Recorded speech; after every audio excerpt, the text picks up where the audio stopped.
The countdown to school begins, and we're here at the Madison County Bus Garage, where there's actually a flurry of activity before school starts here in Madison County in 2 days.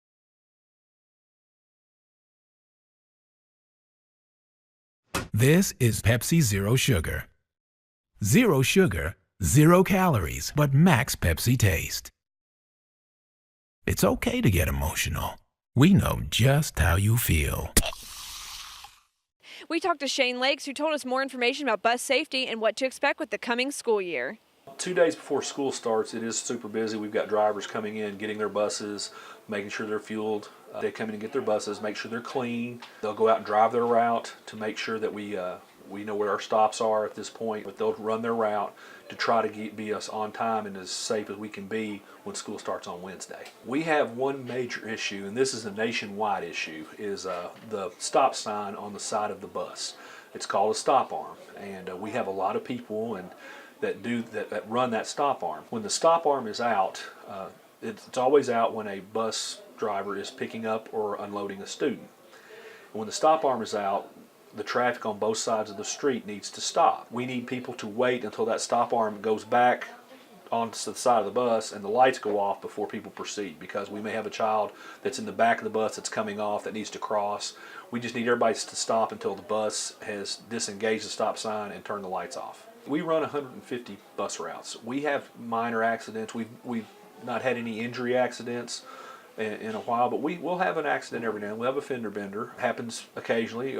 As everybody probably knows, we had a bus fire at the end of the school year, which was handled very well by our driver and EMS. The fire department did a great job of getting the fire contained. The driver did a great job of making sure all the kids got off the bus safely. Our drivers are trained in the proper safety precautions and how to handle situations like this. Actually, people from the State Department, the Transportation Department of Frankfort, have called in one of the video of the bus fire to show people for the way it was handled by our drivers. So, we train our drivers to make sure that we take care of the children first, and I viewed the video obviously, and everything was done to get the kids safe first and foremost. Our first priority is safety. We can't require students to wear certain attire, but it's really helpful in the mornings when it's dark. But as it gets closer to wintertime, brighter clothing, standing on the side of a road or a street waiting on the bus is really helpful, especially with smaller children. It's easier to see. It just helps the driver. It makes things more safe. I can promise you the first few days of school, I'll say a week to 2 weeks, your child will be late getting home on a bus. The driver's learning the students. The driver is doing their best to get the students home safely.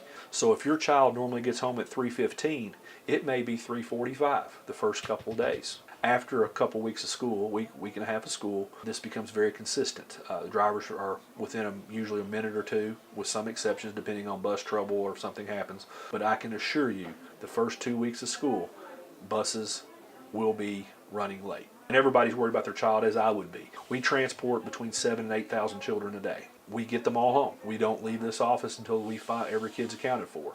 The transportation director reminded everybody that they do have radio contact with all the buses and will make sure to never leave a child behind. Keep these things in mind before the school year starts off this week. For WBON TV here in Richmond, I'm Marissa Hempel.